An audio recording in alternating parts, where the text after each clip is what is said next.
Buenas tardes.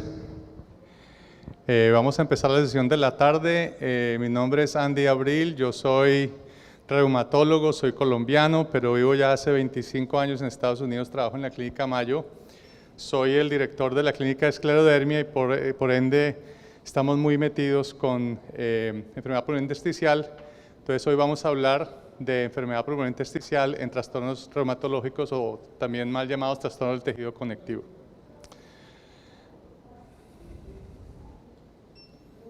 Bueno, no tengo conflictos de interés y la razón de esta charla es revisar cuál es la importancia o los objetivos principales, cuál es la importancia de la enfermedad pulmonar intersticial en trastorno del tejido conectivo. Vamos a hablar un poco de la clasificación de los tipos de enfermedad pulmonar intersticial y de las diferentes enfermedades en sí, cómo se manifiesta. Y al final vamos a hablar un poco acerca del tratamiento, que es un tema solamente para una hora de charla, pero vamos a hablar un poco de eso también al final. ¿Cuál es la importancia de la enfermedad pulmonar intersticial en trastorno del tejido conectivo?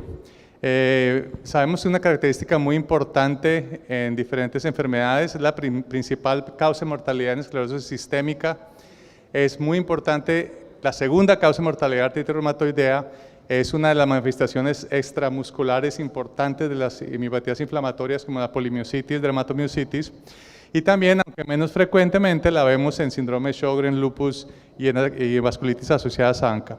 Pero principalmente en esclerosis sistémica, artritis reumatoidea y miopatías inflamatorias tiene una importancia muy alta en cuanto a morbimortalidad. Si vemos los pacientes que tienen enfermedad pulmonar intersticial, y que tienen, por ejemplo, fibrosis pulmonar idiopática, comparados con los pacientes con enfermedad del tejido conectivo que tienen enfermedad intersticial, la sobrevida es mucho mejor y la respuesta al tratamiento es mucho más alta. Entonces, es bien importante diferenciar si el paciente tiene enfermedad del tejido conectivo cuando hay enfermedad pulmonar intersticial, porque responde mejor al tratamiento. Lo otro importante de tener en cuenta es que la enfermedad pulmonar intersticial puede ser la primera manifestación clínica de la esclerodermia o incluso de la artritis reumatoidea. Es menos frecuente, pero se puede presentar inicialmente y eso causa un dilema diagnóstico porque empezamos a pensar que el paciente tiene una fibrosis pulmonar idiopática y que no va a responder al tratamiento, cuando estos pacientes, si los tratamos temprano, pueden mejorar con enfermedades del tejido conectivo. Y cuando vemos todas las enfermedades reumatológicas autoinmunes, la incidencia global es más o menos del 15% de enfermedad pulmonar intersticial. O sea que es una ocurrencia bastante frecuente. Y aquí vamos a ver, no sé si puedan ver el pointer, pero en esta diapositiva ven la curva de sobrevida de pacientes con enfermedad pulmonar intersticial idiopática, es la línea de abajo, ven la mortalidad va decayendo gradualmente, comparado con los pacientes que tienen enfermedad pulmonar intersticial asociada a una enfermedad del tejido conectivo donde la sobrevida es mejor. ¿Sí pueden ver el pointer ahí? No, desafortunadamente no se puede ver. Ah, ya. ¿Este? Ah, ok. Ok, muy bien. Bueno, la enfermedad pulmonar intersticial es una de las manifestaciones pulmonares en enfermedad del tejido conectivo. Como ustedes pueden ver,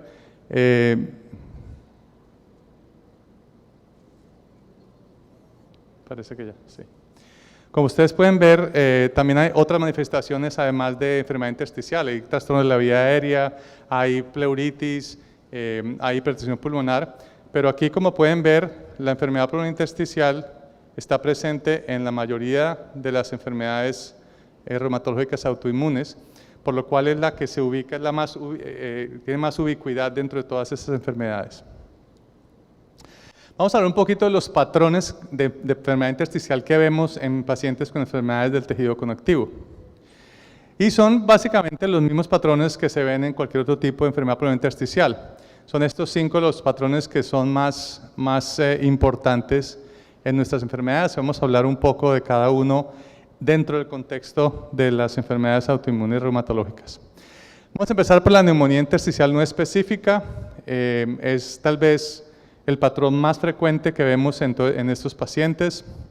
Hay que tener en cuenta que puede ser también idiopática. Hay pacientes que tienen neumonía intersticial no específica idiopática que no está asociada con otros procesos que se pueden descubrir.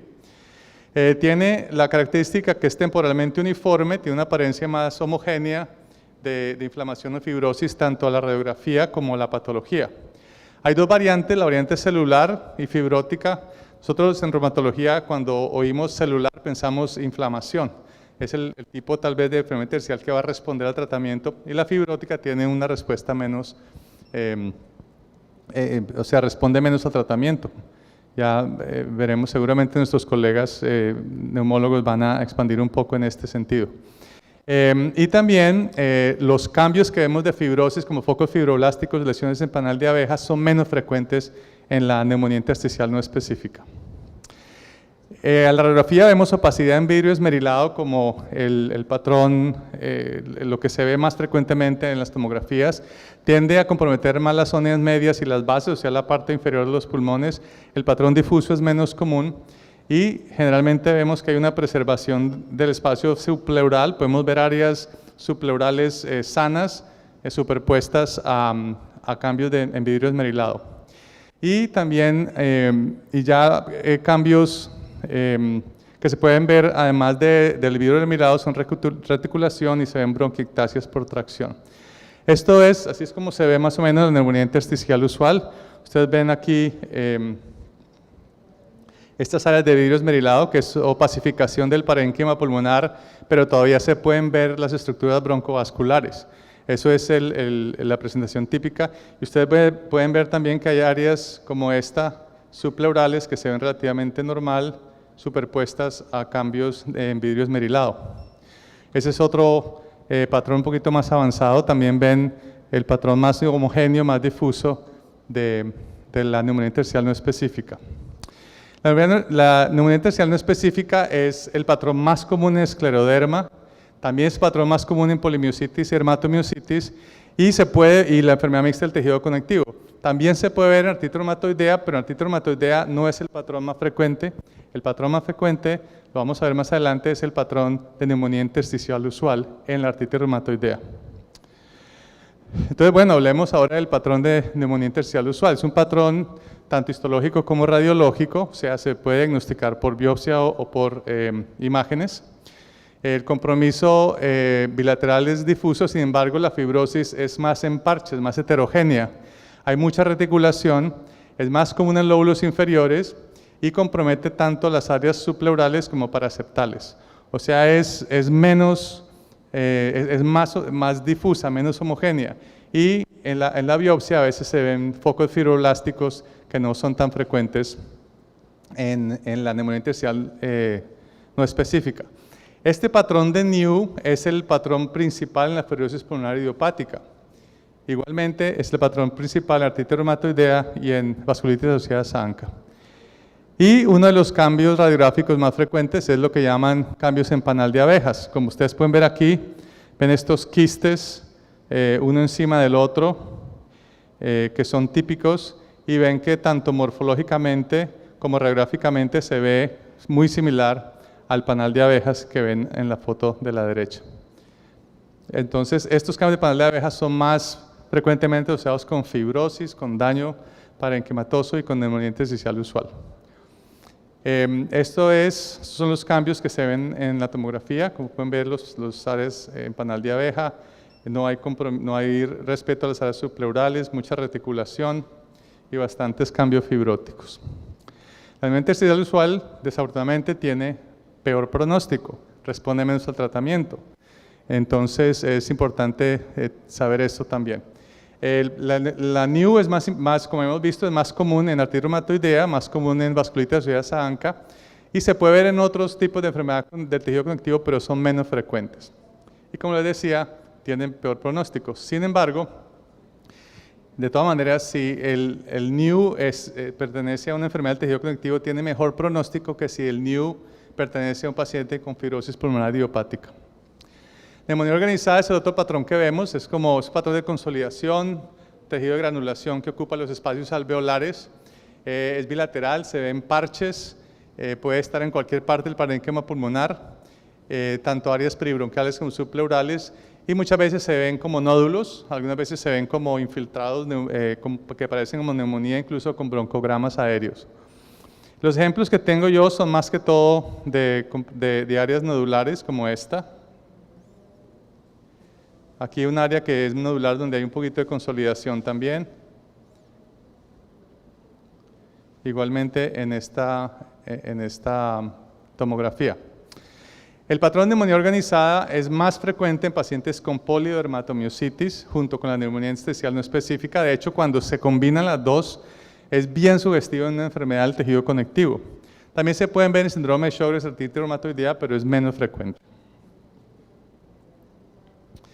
La neumonía intersticial linfocítica es uno de los tipos menos frecuentes, pero es un patrón que se ve más en enfermedades como síndrome de Sjögren's y lupus eritematoso sistémico, en los cuales el compromiso pulmonar intersticial es menos frecuente.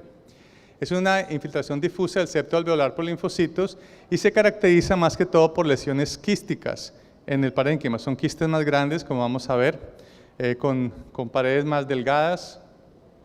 Muchas veces el hallazgo es incidental, aunque en algunos pacientes con neumonía intersticial linfocítica también hay compromiso parenquimatoso y fibrosis con compromiso de la función pulmonar. Entonces aquí pueden ver este tipo de quistes más grandes, de paredes más delgadas, distribuidos de manera heterogénea en el parénquima pulmonar. Entonces este patrón no es el patrón más común en ninguna de las enfermedades, pero pues lo vemos más frecuentemente en Sjögren's y lupus. Hay varios retos clínicos que presenta la enfermedad pulmonar intersticial cuando estamos pensando en pacientes con enfermedad del tejido conectivo. Una es que la enfermedad pulmonar intersticial muchas veces puede anteceder las manifestaciones extrapulmonares por años en algunos pacientes. Entonces a veces podemos ver pacientes que empiezan con enfermedad intersticial y desarrollan artritis reumatoidea posteriormente. No es lo más frecuente, pero presenta ese tipo de problemas porque muchos de esos pacientes empiezan a ser tratados como si fuera una fibrosis pulmonar idiopática con antifibróticos, cuando el paciente de pronto se beneficiaría más de tratamiento inmunosupresor. Lo otro importante es que muchas veces vemos cuadros limitados a enfermedad pulmonar intersticial donde hay serologías positivas que no son diagnósticas. Y vamos a ver más adelante esos pacientes que se han calificado como IPAF, ¿sí? Neumonía idiopática con características autoinmunes, o IPAF en inglés, que tienen esto. Vamos a hablar un poco más de esto un poco más adelante. Algunos pacientes también no requieren tratamiento. Muchos reumatólogos hemos visto en nuestra práctica pacientes que tienen años con artritis reumatoidea y que tienen unos estertores fibróticos estables en las bases y que nunca progresan. El paciente está asintomático. Entonces, algunos pacientes no necesitan tratamiento y esto es algo que tenemos que tener en cuenta también, porque la presencia de fibrosis no siempre quiere decir que tenemos que tratar. Y hay unos parámetros, sobre todo en escleroderma, que utilizamos para ver si el paciente necesita tratamiento o no. Ya en cuanto a las enfermedades específicas, tal vez en la que es más importante y la que veo yo más en mi práctica clínica es la escleroderma, la esclerosis sistémica. Aquí vemos unas diapositivas de pacientes con enfermedad de Raynaud, esclerodactilia y telangiectasias cutáneas. En esclerosis sistémica hay diferentes patrones de anticuerpos y vemos que algunos se asocian más con enfermedad fibrótica pulmonar. Por ejemplo, los pacientes que tienen antitopoisomerasa 3 o anti-SCL70 tienden a desarrollar fibrosis pulmonar más frecuentemente que otros tipos de anticuerpos. De hecho, hay estudios que muestran que hasta el 70% de los pacientes con SL70 pueden desarrollar fibrosis pulmonar más adelante. Entonces, cuando vemos a estos pacientes, tenemos que monitorizar bastante, de una manera muy cuidadosa, para que no se vaya a pasar por alto la presencia de enfermedad pulmonar intersticial. Los pacientes que tienen anticentrómero positivo, que son los pacientes con escleroderma limitada o lo que llamamos el síndrome de CREST, algunos pacientes presentan fibrosis pulmonar, pero es muy poco frecuente. Pero estos pacientes, si empiezan con problemas de disnea y compromiso pulmonar, con compromiso respiratorio, hay que descartar que no van a tener una hipertensión pulmonar. Estos pacientes tienen una incidencia muy alta de hipertensión pulmonar, los pacientes que son anticentrómeros positivos. El patrón predominante es el NINE, la neumonía intersticial no específica, Y también hay que tener en cuenta que muchos de sus pacientes tienen dismotilidad esofágica, entonces tiene reflujo constante que también puede empezar a comprometer las vías aéreas y causar problemas de neumonías a repetición y de problemas de la vía aérea. Artritis reumatoidea. La enfermedad pulmonar intersticial es la más común de las manifestaciones pulmonares de artritis reumatoidea. Se presenta en cerca del 10% de los pacientes, pero muchos de esos pacientes tienen enfermedad subclínica, como lo había mencionado antes. Dependiendo, algunos estudios dicen que hasta el 30%. Sin embargo, cuando un paciente con artritis reumatoidea empieza a tener compromiso respiratorio, disnea, y hay enfermedad pulmonar intersticial, es de muy mal pronóstico. Es la segunda causa de mortalidad en artritis reumatoidea después de enfermedad cardiovascular. Y en el 20% de los casos, la enfermedad pulmonar intersticial puede preceder el diagnóstico de artritis reumatoidea o los síntomas articulares. Ha habido varios estudios epidemiológicos y muestran que incluso con tratamiento biológico la incidencia de enfermedad pulmonar intersticial no ha disminuido. Y eso es interesante también. Hay patrones demográficos interesantes. La artritis reumatoidea, la enfermedad pulmonar intersticial, la artritis reumatoidea es más frecuente en hombres. Fumar es un factor de riesgo bastante alto. También es un factor de riesgo para artritis reumatoidea, pero es más para enfermedad pulmonar intersticial. Y hay mayor riesgo de desarrollar enfermedad pulmonar intersticial en la artritis reumatoidea si los pacientes tienen otras manifestaciones extraarticulares, como por ejemplo escleritis o vasculitis o síndrome de Felty, por ejemplo. Una vez el paciente es sintomático de artritis reumatoidea, como le está diciendo, es un problema muy alto. La mortalidad aumenta 3 veces en pacientes que no tienen enfermedad pulmonar intersticial. Y este estudio epidemiológico hecho en la Clínica Mayo en Rochester, Minnesota, muestra que una vez el paciente está sintomático con artritis reumatoidea y se diagnostica enfermedad pulmonar, tiene una sobrevida promedio de 2.6 años. Es decir, tiene altísima mortalidad en estos pacientes. Y pacientes que no han respondido bien al tratamiento, que han requerido muchos biológicos, que siguen con inflamación articular, son pacientes que tienen un riesgo más alto también de desarrollar enfermedad pulmonar intersticial en artritis reumatoidea. Hablamos del patrón más común, es el NIU, pero igual lo tratamos porque la mortalidad de NIU asociada a artritis reumatoidea es mejor que la mortalidad de NIU asociada a fibrosis pulmonar idiopática. Entonces, siempre tratamos de darle tratamiento a estos pacientes con inmunosupresores a ver si responden. Se ha visto en estudios clínicos que si se hacen biopsias de pacientes con NIU en artritis reumatoidea comparados con fibrosis pulmonar idiopática, hay más infiltrados inflamatorios. Es decir, otra razón por la cual tratamos a estos pacientes para tratar de disminuir la cantidad de inflamación. Y también hay que tener en cuenta que hay medicamentos que utilizamos en artritis reumatoidea que pueden causar problemas pulmonares. El metotrexate tradicionalmente lo consideramos un medicamento que causa fibrosis pulmonar. Últimamente se ha descubierto que eso no es cierto. El metotrexate no causa, pues según los últimos estudios, no hay evidencia que cause fibrosis pulmonar idiopática. Puede causar un síndrome de hipersensibilidad, pero esto es un proceso más agudo, no es un proceso crónico. Entonces hay que tener eso en cuenta también, y ahora ya estamos utilizando más metotrexate incluso con problemas pulmonares. Pero hay otros agentes como el flunomid y rituximab que también pueden causar problemas pulmonares de toxicidad. Dermatomiositis y polimiositis es otra enfermedad con una alta incidencia de enfermedad pulmonar intersticial. Es muy común, entre 35 y 45% de estos pacientes pueden desarrollar compromiso pulmonar.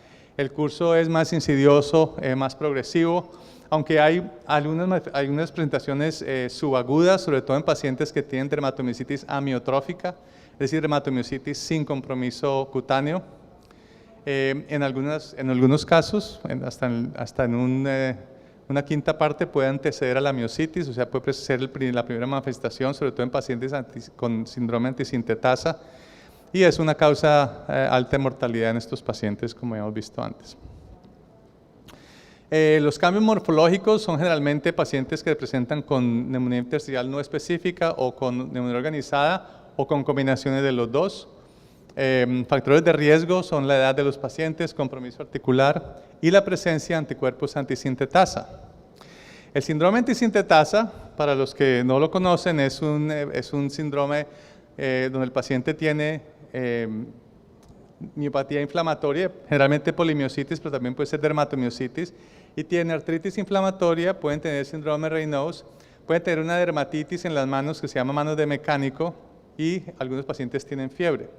Las manos de mecánico es un síntoma muy interesante porque generalmente no le ponemos atención, pensamos que es de dermatitis por contacto o alguna otra cosa, y resulta que estos pacientes puede ser un signo de la enfermedad. Esto es lo que vemos cambios que parecen muy sugestivos de dermatitis. Es otro paciente que tiene estas manos de mecánico y una vez tratados esto generalmente mejora rápidamente. Entonces esta es otra de las manifestaciones del síndrome antisintetasa y se caracteriza por la presencia de ciertos anticuerpos contra RNA sintetasas. El más común es el anti-Jo1 o Jo1 que se presenta en la mayoría de estos pacientes, pero también otros como el PL7 y el PL12 pueden también estar asociados con este síndrome. Importante de tener en cuenta que hay otros anticuerpos específicos de miositis que no son antisintetasa, que también se pueden asociar con enfermedad pulmonar intersticial, como por ejemplo el MDA5, el SSA52 kilodalton, todos esos anticuerpos que no son antisintetasa, pero pueden asociarse en miopatía inflamatoria con enfermedad intersticial pulmonar. Aquí volvemos a lo que habíamos dicho antes, este dilema de estos pacientes que tienen enfermedad pulmonar intersticial y elementos sugestivos de enfermedad autoinmune, pero no llenan criterios diagnósticos para una enfermedad específica. Es decir, puede que tengan algo de inflamación articular, pero no tienen las serologías de artritis reumatoidea, o pueden que tengan serologías de escleroderma, pero no tienen cuadro clínico. De pronto una mujer joven con enfermedad pulmonar intersticial que no cae en el patrón de fibrosis pulmonar idiopática. Estos son pacientes que se ven con alguna frecuencia en las clínicas de enfermedad pulmonar intersticial y por esto se llegó al término neumonía intersticial con características autoinmunes. Las siglas en inglés son IPAF, Interstitial Pneumonia with Autoimmune Features. Y se crearon criterios diagnósticos para esta enfermedad. El doctor Ari Fisher en Colorado se reunió con un grupo de neumólogos y reumatólogos y hicieron la clasificación para esta entidad. Básicamente pacientes que tienen neumonía intersticial que no se puede explicar por ningún otro tipo y que cumplen características en 2 de 3 dominios diferentes. Uno es el dominio clínico, es decir, pacientes que tengan problema pulmonar intersticial y que pronto tengan Raynaud, de pronto tengan eritema palmar, de pronto tengan artritis inflamatoria, pleuritis, algún cuadro clínico que sea sugestivo de un proceso autoinmune. Este es el dominio clínico.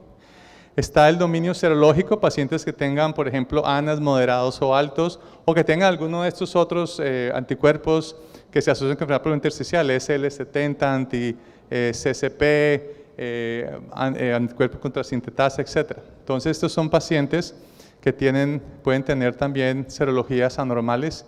Y el tercer dominio es el dominio morfológico, es decir, si el paciente tiene presentación pulmonar de neumonía intersticial no específica o neumonía organizada o la combinación de las dos, o si en la radiografía se ve derrames pleurales o si se ve dilatación esofágica que sea sugestivo de una disfunción esofágica, una dismotilidad. Entonces, estos pacientes tienen que llenar 2 de estos 3 dominios para ser diagnosticados como IPAF. ¿Y cuál es la importancia de esto? Que los IPAF responden al tratamiento inmunosupresor. Entonces es bien importante determinar el diagnóstico para empezar el tratamiento adecuado en estos pacientes. A veces con el tratamiento logramos estabilizar la enfermedad y el paciente no va a progresar a ser dependiente de oxígeno o a tener fibrosis significativa más adelante. Por último, una sola diapositiva en un tema que es completa, es un tema para una charla diferente, que es fibrosis pulmonar en pacientes con vasculitis asociadas a ANCA. Ese fue el tema que hablamos el año pasado en el Congreso Colombiano de Reumatología, fue una charla solamente para este tema, porque es algo que está en evolución, que se está viendo más. Básicamente, pacientes con vasculitis asociadas a ANCA pueden tener enfermedad pulmonar intersticial, generalmente esos pacientes son antimieloperoxidasa positivos, los pacientes con proteinasa 3 generalmente no se asocian con enfermedad pulmonar intersticial, sin embargo en nuestra corte en la Clínica Mayo vimos un 25% de los pacientes que tenían CANCA positivos. Pero en la gran mayoría de las cohortes que han publicado acerca de esto, los pacientes son antimieloperoxidasa PANCA positivos. Estos pacientes, muchas veces la parte pulmonar intersticial precede a la vasculitis. Y en muchos casos ni siquiera desarrollan vasculitis, es solamente la fibrosis pulmonar, ANCA positivos con mioperoxidasia elevada. Esos pacientes tienen pronóstico pobre, pero igual que la artritis reumatoidea, responden mejor al tratamiento que la fibrosis pulmonar idiopática. Entonces, esos pacientes igualmente hay que tratarlos. Vamos a hablar un poquito de tratamiento ya para terminar. Va a pasar por encima bastante rápido.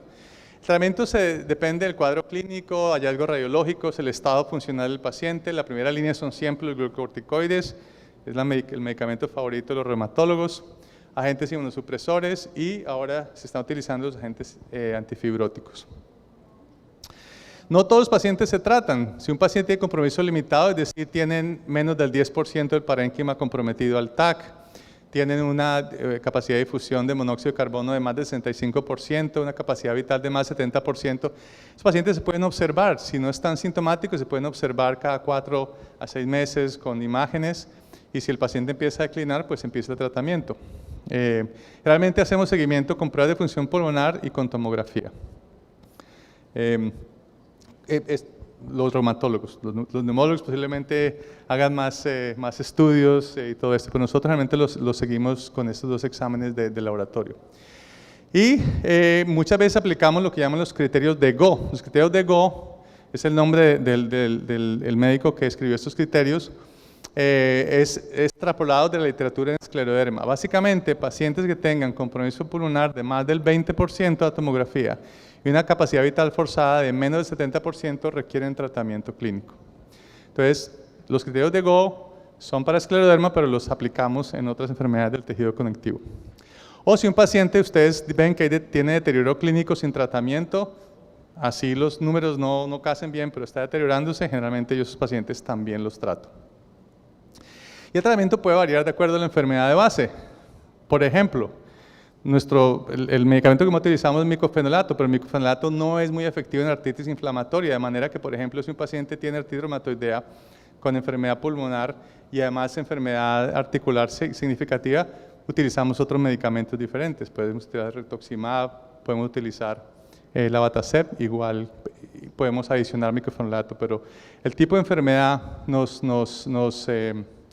algunas veces hace que varíe el tratamiento. ¿Cuáles son los medicamentos que utilizamos? Los glucocorticoides, el que más utilizamos es micofenolato mofetil, pero también utilizamos en algunos pacientes que tengan un compromiso más serio, la ciclofosfamida, utilizamos azatioprina para mantenimiento, utilizamos tacrolimus, también se utilizan algunos biológicos, los que más utilizamos son rituximab, el tocilizumab, inhibidor de interleuquina 6, se acaba de aprobar para tratamiento de enfermedad pulmonar en esclerosis sistémica en los Estados Unidos.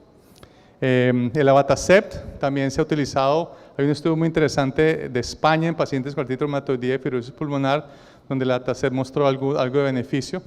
Y los agentes antifibróticos como el nintedanib y pirfenidona, que a mi modo de ver ojalá se empezaran un poco más temprano estos pacientes, pero generalmente empezamos a tratarlos, por lo menos en reumatología, después de empezar el tratamiento inmunosupresor. Pero es parte del armamento y muchos de estos pacientes están con inmunosupresión y con antifibróticos también. La última diapositiva es para ver, pues de tratamiento es para ver qué está en el horizonte, las terapias celulares. En nuestra clínica estamos haciendo trasplante de médula ósea autólogo para pacientes que tienen esclerosis sistémica y uno de los parámetros es la presencia de enfermedad pulmonar intersticial. También estamos viendo, no hemos hecho ningún halogénico, pero ya se ha hecho en algunas otras instituciones.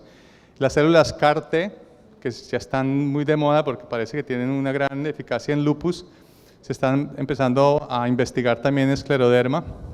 Y otros agentes en estudio, inhibidores del interferón, estimuladores de la guanidulato ciclasa, que puede que tengan algún beneficio en enfermedad pulmonar intersticial. La gran mayoría de esto está siendo estudiado en escleroderma. Ya para concluir, un par de conceptos, evaluar, descartar si hay trastorno del tejido conectivo en fibrosis pulmonar, si el paciente es una mujer, si es joven, si es no fumador, es decir, si no tiene ningún otro parámetro que nos haga pensar en neumonía por hipersensibilidad o fibrosis pulmonar idiopática. Cuando hay combinación radiográfico o histológicos, generalmente sospechar una enfermedad del tejido conectivo. Si en el TAC se ve neumonía intersticial no específica o se ve neumonía organizada o combinación, y ven algunos otros signos autoinmunes como derrame pericárdico, dilatación esofágica, pensar en enfermedades del tejido conectivo. Generalmente TAC y pruebas de función pulmonar es lo que utilizamos. Y ya para terminar, lo más importante en los últimos tres segundos es, esto es multidisciplinario. Nosotros tenemos congresos y tenemos reuniones multidisciplinarias junto con los neumólogos, patólogos y radiólogos. Con esto termino, muchísimas gracias y le damos paso al siguiente conferencista. Las preguntas van a ser al final.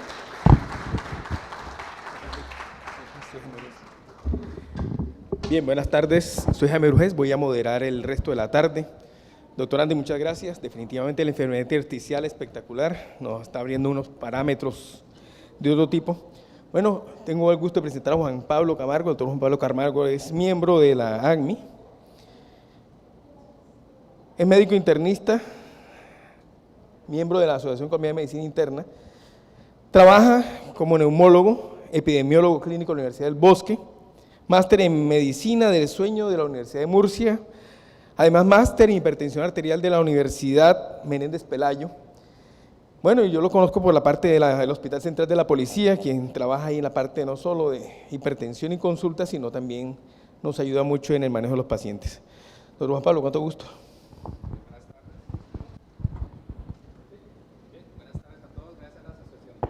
Interna por la invitación y a este excelente congreso que ha sido un éxito para todos.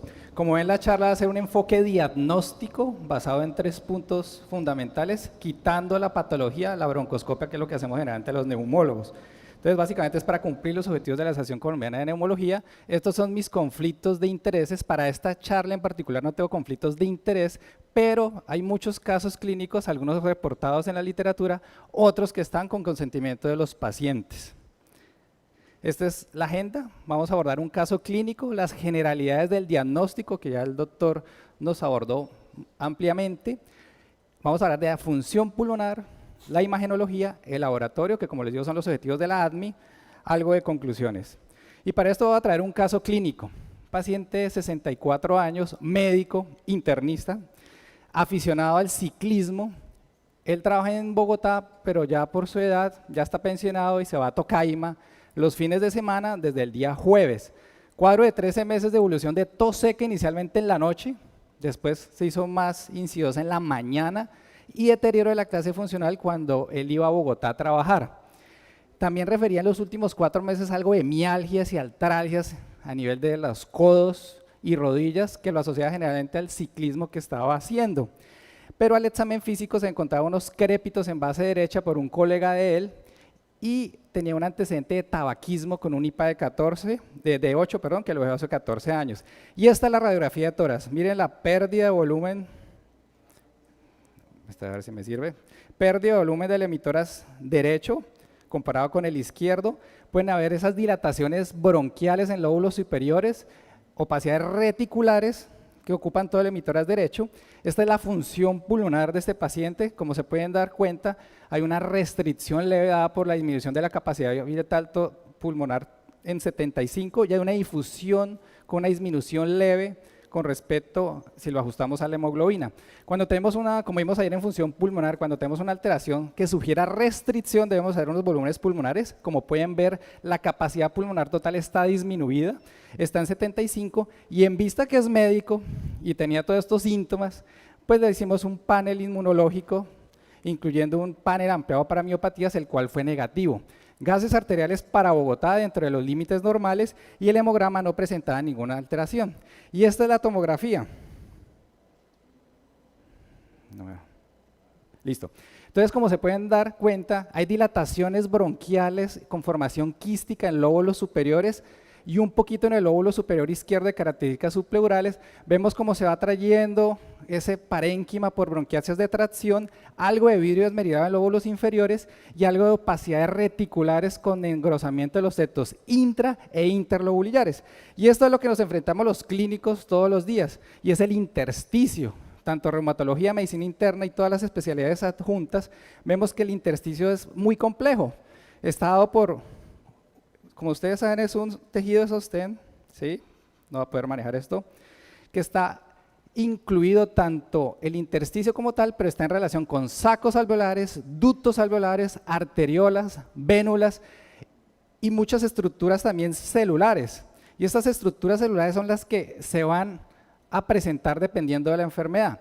A su derecha vemos cómo se activan ciertas sustancias en la esclerosis sistémica, en las enfermedades intersticiales, y a la izquierda vemos la fibrosis pulmonar idiopática. Si vemos la celularidad puede ser muy diferente, aunque es un conjunto de enfermedades, la activación celular es totalmente diferente. Y esto nos lleva a varias fases. Aquí vemos la fase de iniciación, donde pueden incluir unas células y anticuerpos específicos dependiendo de la enfermedad, y pueden pasar dos cosas en las enfermedades intersticiales: que se resuelva la enfermedad o que progrese, y puede progresar tanto que hay una activación de fibroblastos y lo que nos lleva a la fibrosis pulmonar, que es lo que no queremos los clínicos. ¿Y qué depende de esto? No solo de la celularidad y de las características clínicas, depende de factores ambientales, una susceptibilidad genética, una actividad autoinmune asociada, como vimos anteriormente, también la edad, infecciones previas, incluso ya hay estudios sobre el estafilococo aureus y el streptococcus como parte de la microbioma de la vía aérea que pueden generar fibrosis pulmonar. Y esto está descrito, es tan compleja que hasta el principio fue difícil. Vemos Bernardino Ramazzini, en el norte de Italia, fue el primero en describir una enfermedad intersticial. ¿Y qué era? Una neumonitis por hipersensibilidad. Y si ven a su izquierda o a mi derecha, vemos aquí las descripciones de patología que son parte de los libros de enfermedades ocupacionales, pero siempre ha sido muy compleja desde su descubrimiento en 1713. En verde podemos ver las descripciones de neumonitis por hipersensibilidad hasta 1950, y arriba vemos todas las descripciones de las neumonías intersticiales idiopáticas, que fueron las que comentó el doctor previamente.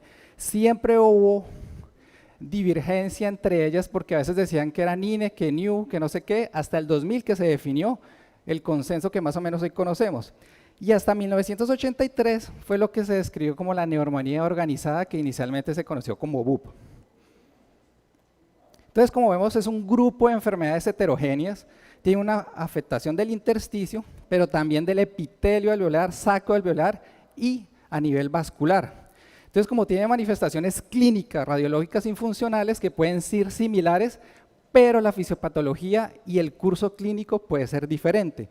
Se describen más de 200 causas de enfermedades intersticiales y vemos aquí la clasificación, que ya nos hablaron de las idiopáticas, las asociadas a enfermedad autoinmune, que son estas, que ya habíamos hablado, las IPAF, la neumonitis por hipersensibilidad, la sarcoidosis y otras, donde está la linfangioleumiomatosis, la histiocytosis de células de Langerhans, las relacionadas con ocupación, como la silicosis, la asbestosis, las vasculitis, como hablaron anteriormente, y también las asociadas a medicamentos.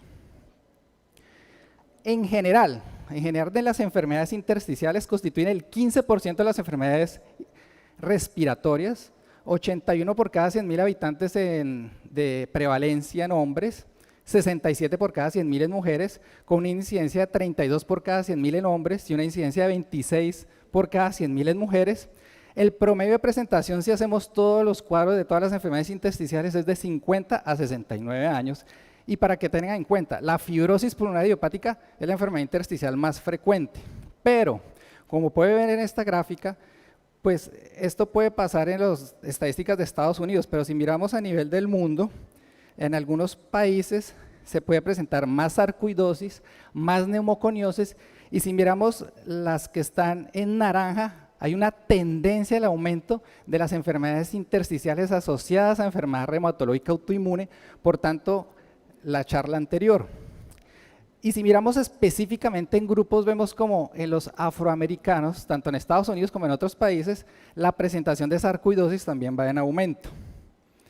Entonces, el algoritmo diagnóstico de los pacientes con enfermedad intersticial, vemos que en el centro, como hemos comentado, está la discusión multidisciplinaria. Siempre hay que tener unos datos clínicos, la función pulmonar, la tomografía torácica, y pues vamos a hablar algo de laboratorio. Como les dije, no voy a hablar de biopsia, ni de lavado broncoalveolar, ni de tratamiento. Los síntomas. La disnea es el fundamental, es una disnea insidiosa, Generalmente la presentación de fibrosis pulmonar, el diagnóstico en un país desarrollado es a los 24 meses. Aquí estamos peor. La tos seca es insidiosa como el caso clínico que les comenté, y eso que era un clínico. Puede haber hemotisis y melanotisis en pacientes con antecedentes ocupacionales, artralgias, febrículas, por ejemplo en pacientes con neumonía eosinofílica, tanto la aguda como la crónica, pérdida de peso, muy frecuente fibrosis pulmonar idiopática, y algunos pacientes, como nos ha pasado, llegan por dolor torácico con neumotoras en pacientes jóvenes con linfangioliomatosis o con histiocitosis de Langerhans. Tiempo de evolución, típico agudo, neumonía intersticial aguda o la neumonía organizada, subagudo, las neumonitis por hipersensibilidad, también las que se describen como inclasificables, que son el 15%, y la asociación con enfermedades reumatológicas autoinmunes sistémicas. Crónico, las idiopáticas, que fue la primera columna que les dije, y las neumoconiosis. La edad, más o menos entre los 20 y 40 años se presenta sarcoidosis, también está la histiocitosis de células de Langerhans, las enfermedades reumatológicas autoinmunes y la linfangioliomatosis. La fibrosis pulmonar idiopática generalmente es en hombres mayores de 50 años. Los antecedentes familiares hoy en día, ten en cuenta antecedentes de fibrosis pulmonar idiopática, lo mismo que pasa en hipertensión pulmonar. La microlitiasis alveolar también tiene descendencia, esclerosis tuberosa, neurofibromatosis y alguna sarcoidosis. Tener en cuenta las que tienen antecedente de tabaquismo, algo que pasó con nuestro caso clínico, neumonitis intersticial descamativa, la fibrosis pulmonar idiopática, la bronquiolitis respiratoria asociada a enfermedad pulmonar intersticial y en algunos casos la neumonía eosinofílica y la histocitosis de células de Langerhans. Historia importante, para polvos orgánicos, pues las neumonitis de hipersensibilidad, polvos inorgánicos generalmente son neumoconiosis. Si tenemos duda del medicamento asociado a enfermedad intersticial, pues está la página Neumotos, donde pueden ustedes consultar los posibles efectos a nivel pulmonar de las generalidades de los medicamentos en general. Importante en los institutos dedicados a cáncer, la radioterapia como una causa de enfermedad intersticial. Examen físico, como lo dijeron, 50-79% de los pacientes llegan ya con signos de fibrosis pulmonar dada por estestores tipo velcro. 742 ya hay una alteración de hipocratismo digital y muchos pacientes ya tienen signos de hipertensión pulmonar, que en este caso encasillaría en tipo 3.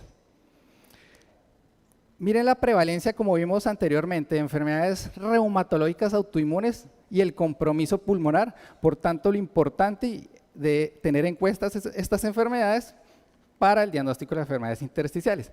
Ahora sí, hablemos de la función pulmonar.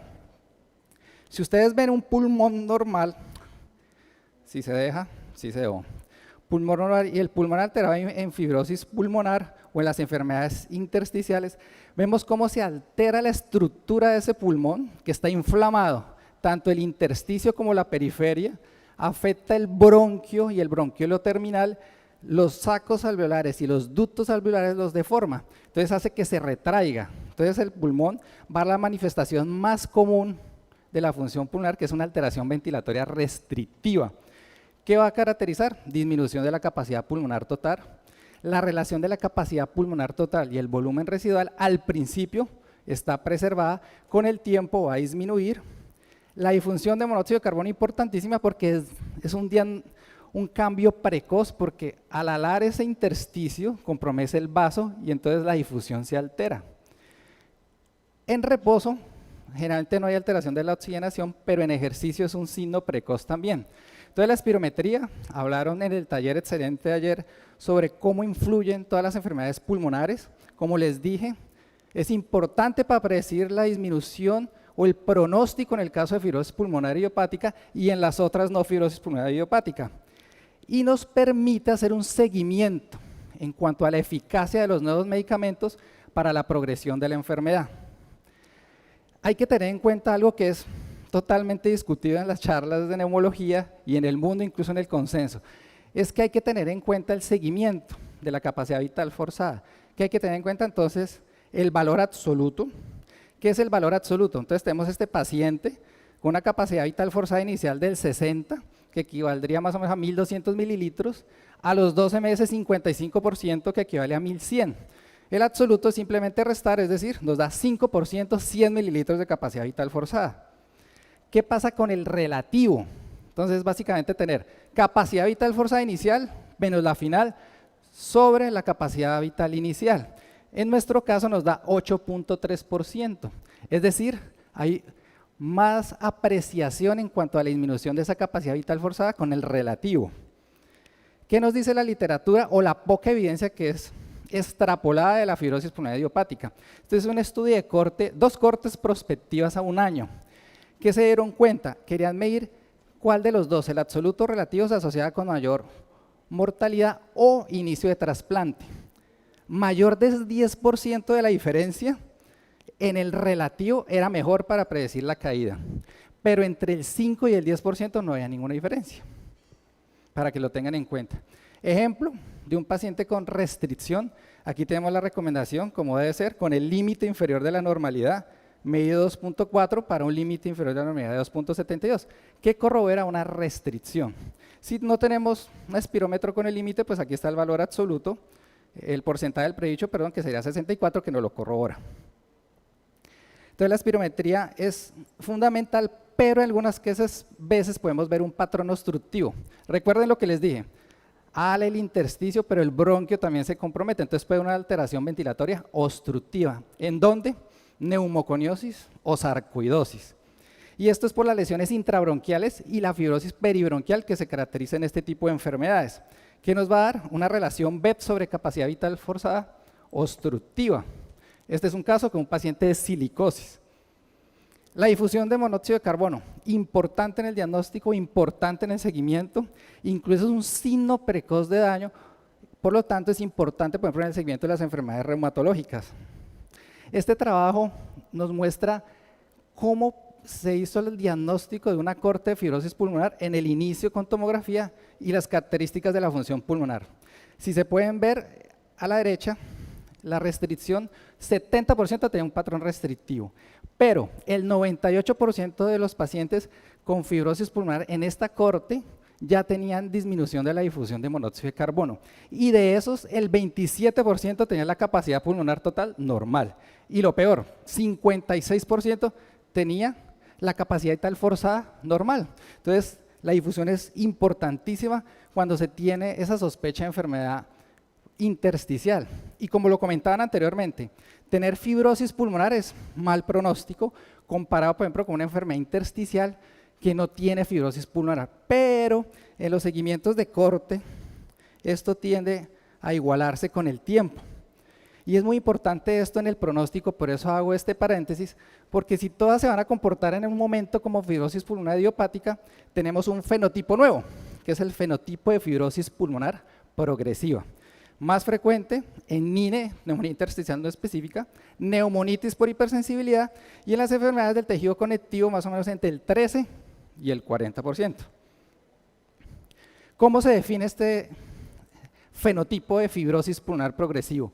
2 de 3 de los siguientes, que empeore los síntomas, descartando otra alteración que fuera intersticial, por ejemplo hipertensión pulmonar, empeoramiento de la función pulmonar, que es el del medio, que es este, que se da por disminución absoluta, mayor o igual del 5% con respecto al previo, o de la difusión de monóxido de carbono mayor al 10% ajustado a la hemoglobina, o que evidencia una progresión tomográfica, que es el de la derecha. Cualquiera de estas, de pronto tomaré algo más adelante sobre esto. ¿Para qué también nos sirven las pruebas de función pulmonar? Capacidad vital forzada, difusión de monóxido de carbono, para predecir pronóstico en fibrosis pulmonar idiopática. Si se pueden dar cuenta, pues obviamente utiliza la edad y el género, pero en los estadios 1, por ejemplo, la mortalidad es del 39% a 3 años, comparado con el 76% en un grado 3 del GAP score. El GAP, vean. Volúmenes pulmonares, importantísimos porque pueden ser un predictor inicial de daño de la función pulmonar. Generalmente los neumólogos, los clínicos, medicina interna en general, hacemos ahí una alteración ventilatoria restrictiva, como vimos ayer en función pulmonar. Entonces al principio pueden ser normales, con el tiempo se pueden dar cuenta que disminuye la capacidad pulmonar total y la capacidad vital con disminución del volumen residual, pero con el tiempo puede haber aumento de esa relación del volumen residual y capacidad vital pulmonar total, sobre todo en pacientes obstructivos asociados o síndromes en fumadores, por ejemplo, el síndrome enfisema EPOP. Ejemplo de un paciente con restricción leve, y miren el volumen residual que también está disminuido. Siempre en neumología nos enseñan que las gráficas ayudan. Miren un paciente normal, miren un paciente restrictivo en este paciente. Caminata de 6 minutos, prueba de función pulmonar muy utilizada, nos ayuda a evaluar pronóstico y severidad de la enfermedad e incluso es un predictor de mortalidad. La tercera que muestro allí no está muy clara, pero puede ser o nos ayudaría para prescribir oxígeno domiciliario en pacientes que presenten desaturación con el ejercicio en la caminata. Algo claro, y en este trabajo de Dubois vemos que si caminan menos de 250 metros, esto a nivel del mar, la mortalidad es 2.2 de hazard ratio comparado con más de 250.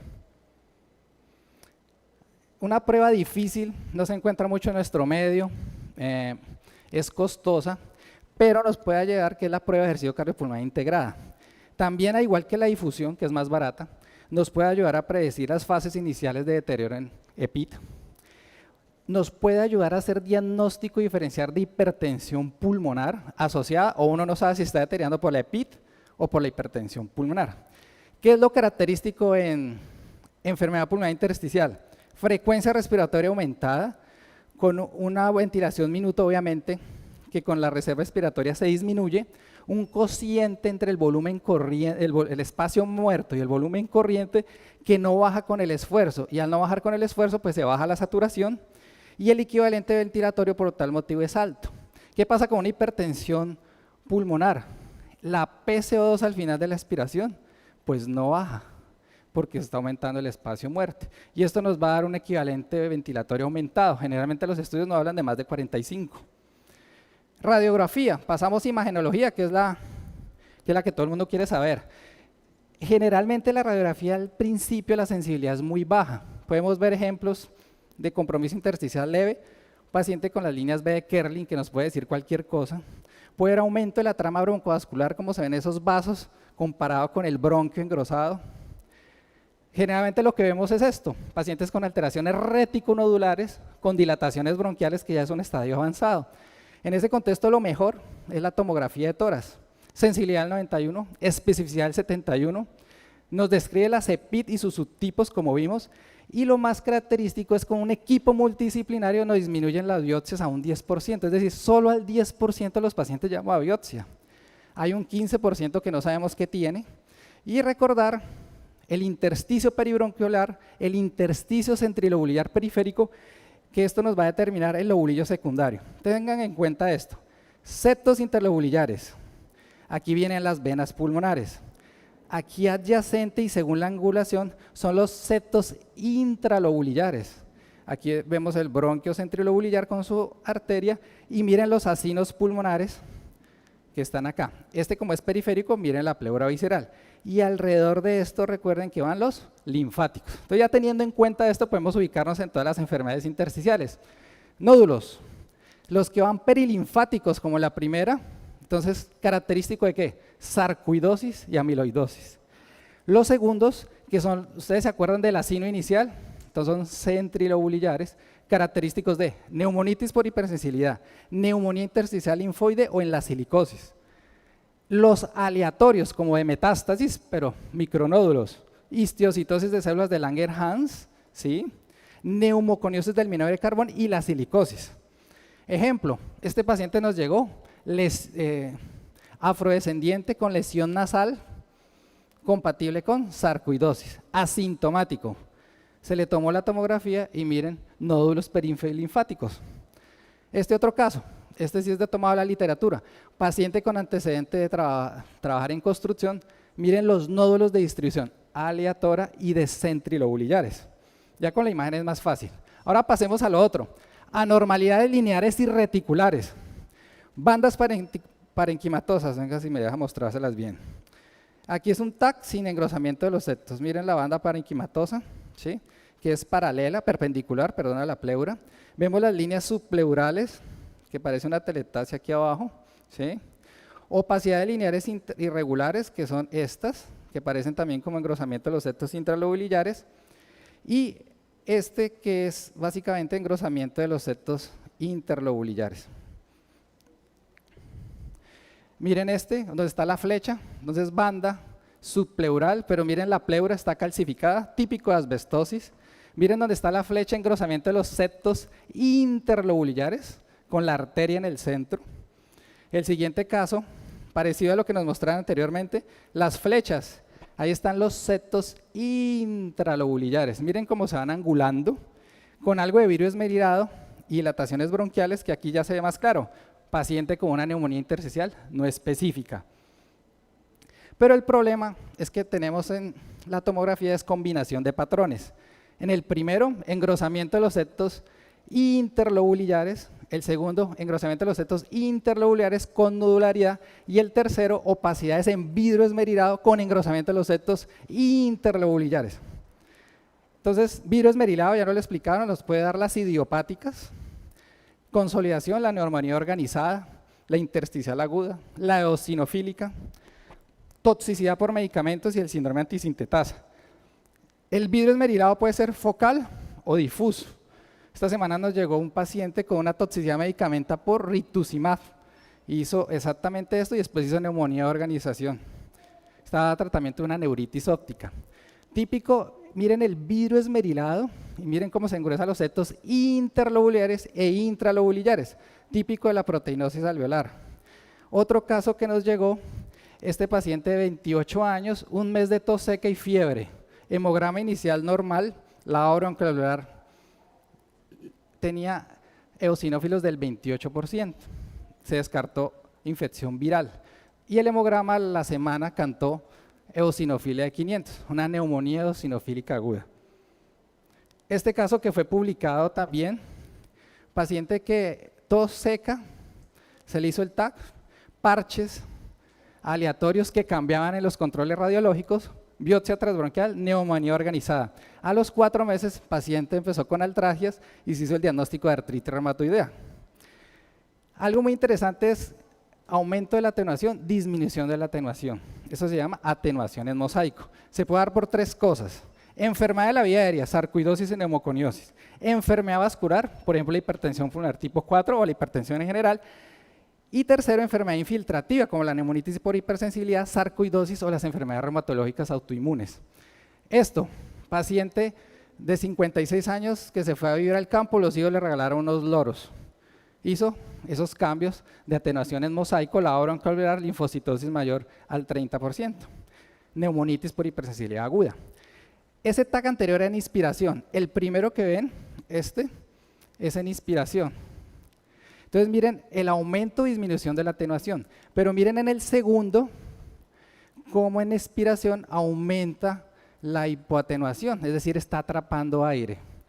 Y esas densidades entre aumento del vidrio esmerilado, disminución de la atenuación y aumento del vidrio esmerilado nos va a dar lo que conocíamos con el patrón de queso de cabeza que ya se quitó en las últimas guías y se denomina el signo de 3 densidades. Disminución de la densidad pulmonar, entonces nos puede dar quistes, los que están ahí, y panal de abejas. Aquí vemos los quistes, ya lo vimos, generalmente son menores, o sea, con una pared menor de 3 milímetros. Aquí son aleatorios, lóbulos superiores con angiolipomas renales, típico de una linfangioliomatosis esporádica. Estos quistes que pueden ver ahí, pero miren que hay nódulos aleatorios. Esto es diagnóstico de histiocitosis de células de Langerhans si tiene un antecedente de tabaquismo. Entonces, como se pueden dar cuenta, hay muchísimos patrones y se combinan. Pero típico de la fibrosis pulmonar idiopática es que las quistes en formación de panal de oreja son subpleurales. La no específica respeta la parte subpleural. La neumonitis por hipersensibilidad puede ser subpleural, arriba, abajo, da diferentes patrones. Y miren aquí algo muy interesante que hay que tener en cuenta cuando hay sospecha de fibrosis ya, es las bronquiectasias de tracción. Miren cómo se ala todo el intersticio y aquí al ladito viene lo que denominamos bronquiolectasias. Neumonitis por hipersensibilidad, en neumonía intersticial no específica, miren que es homogéneo, dilataciones bronquiales con vidrio esmerilado y miren lo típico de la fibrosis pulmonar idiopática, respeta los ápices, hay mayor quiste en panal de abejas subpleural bivasal que es característico de una diagnóstico de fibrosis pulmonar idiopática. Pero a veces tenemos esto, paciente con artritis, o sea, una fibrosis exuberante, típico de enfermedades autoinmunes. Otro típico de las enfermedades autoinmunes es el signo de 4 esquinas, fibrosis en el primero de los anteriores de lóbulos superiores y en los posteriores de lóbulos inferiores, en un paciente con esclerosis. Y esto es el signo de línea recta. Paciente con neumonitis por hipersensibilidad a la primera, miren el vidrio esmerilado, el engrosamiento de los septos interlobulillares y miren cómo progresa a quistes de panal de abejas. Eso es un criterio de fibrosis pulmonar progresiva. Pasamos ya a lo último, laboratorio. Eosinofilia nos sirve, sobre todo si es más de 500 sospecha de neumonías eosinofílicas, pero siempre hay que tener en cuenta, por ejemplo, la inmunoglobulina E, si sospechamos pues, una aspergilosis broncopulmonar alérgica, si tiene por ahí dilataciones bronquiales, o las GEPA, la granulomatolosis eosinofílica, ¿sí? Asociada a poliangeitis, pues hay que tenerla en cuenta, si tiene otros criterios clínicos. Inmunoglobulinas específicas cualitativas, las precipitinas y la inmunoelectroforesis, o las específicas cuantitativas, el ISA, el Immunocad y el Immunolite, que es para neumonitis por hipersensibilidad, casi no se tiene en Colombia. De esto ya hablamos, lo más frecuente es la NINE, ¿sí? En la mayoría, excepto la artritis y las vasculitis, pero pues hay que tener en cuenta que el manejo multidisciplinario, por ejemplo en este trabajo de corte prospectiva, la fibrosis pulmonar idiopática y la neumonitis por hipersensibilidad pasó a ser una enfermedad reumatológica en el 21%. Entonces hay que tener en cuenta una valoración clínica, ya lo dijo el doctor, unas escalas para cada enfermedad autoinmune, y con esto podemos hacer un tamizaje inicial como está abajo de enfermedad reumatológica. Y por último, pues tener en cuenta si hay miopatías, pues hacer un plan ampliado para miopatías, que da pronóstico la PL7 y la PL12 y el MDA5, como ya les comentaron. Y hoy en día, y es uno de los objetivos del Congreso, tenemos los biomarcadores séricos, como proteínas séricas, la genómica con los TERC y las células séricas como la CD28 para pronóstico. Entonces ya tenemos biomarcadores séricos como las proteínas del surfactante tipo C y A que nos dan predisposición, diagnóstico y pronóstico, y el complejo telomerasa, por ejemplo, en el acortamiento de la telomerasa en el contexto de la fibrosis pulmonar. Y este trabajo, por ejemplo, nos permite algo de la mieloperoxidasa 7, predecir qué paciente tiene una fibrosis por enfermedad del tejido conectivo o es por fibrosis pulmonar idiopática. Si se eleva más, es por una enfermedad del tejido conectivo. Entonces ya tenemos el objetivo del Congreso. Entonces tenemos la medicina de precisión conjugada con factores genómicos, la microbioma y pues todo esto conjugado con el objetivo, ¿no? La inteligencia artificial que nos ayude a determinar cómo se va a realizar esto. Y este es nuestro caso. ¿Qué pasó? Le hicimos biopsia porque no sabemos qué tenía. Miren la alteración de la arquitectura pulmonar con infiltrado linfocitario. Miren que son quistes subpleurales y bronquiectasias de tracción, pero se dieron cuenta que tenía más infiltrado linfoplasmocitario, más linfocitos que plasmocitos, sin eosinófilos, y miren en el medio un cristal de colesterol, compatible con neumonitis por hipersensibilidad. El vecino tenía unas aves silvestres donde él dormía. Conclusiones. Las enfermedades intersticiales tienen fisiopatología y manifestaciones radiológicas y funcionales diferentes, pero la mayoría, como vimos, progresa a fibrosis. La capacidad vital forzada y la difusión permite determinar severidad y pronóstico. Tener en cuenta que el patrón más frecuente es el restrictivo. La TAC es una herramienta fundamental en el diagnóstico, pero todo esto depende de las juntas multidisciplinarias. Y hoy en día ya tenemos los biomarcadores en patología intersticial que mejora el diagnóstico, permite detectar pacientes subclínicos, predecir pronóstico, la gravedad, actividad de la enfermedad y la eficacia de un tratamiento. Muchas gracias. Les quedé viendo un minutico, qué pena, al 2 le quité un minuto más.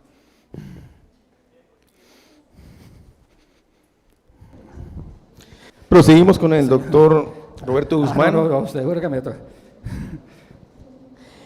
Bien, el doctor Roberto Guzmán es médico y cirujano de la Universidad del Norte, es en estos momentos el presidente capitular de ACMI del Golfo de Morrosquillo, especialista en medicina interna, especialista en gerencia en salud.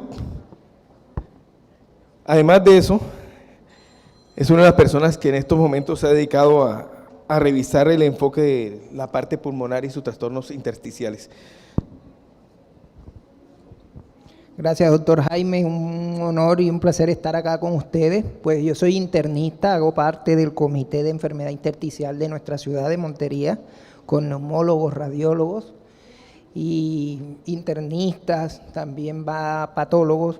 Entonces hemos empezado desde ya hace muchos años a ver la enfermedad intersticial, cómo hacemos para que medicina interna y medicina primaria capte los pacientes porque nos están llegando tarde, cuando ya la enfermedad está avanzada. Entonces, ese es el propósito de la charla, cómo enfocar la enfermedad intersticial para los internistas. Bueno, esta es una charla sin conflicto de interés, de propósito académico, sin patrocinio comercial. Pues vamos a hablar de definiciones, ya muchos temas previamente los han hablado, así que pasaré rápidamente a herramientas diagnósticos, qué algoritmos contamos y cómo las enfocamos y qué consideraciones terapéuticas. Bueno, primero que todo, las definiciones. Entonces, hay una ley muy importante cuando vamos a hablar de enfermedad intersticial, que es la ley de Fick. La ley de Fick nos habla de cómo pasa el gas del alveolo al vaso sanguíneo. Y eso tiene unas variables que son directamente proporcionales y otras inversamente proporcionales.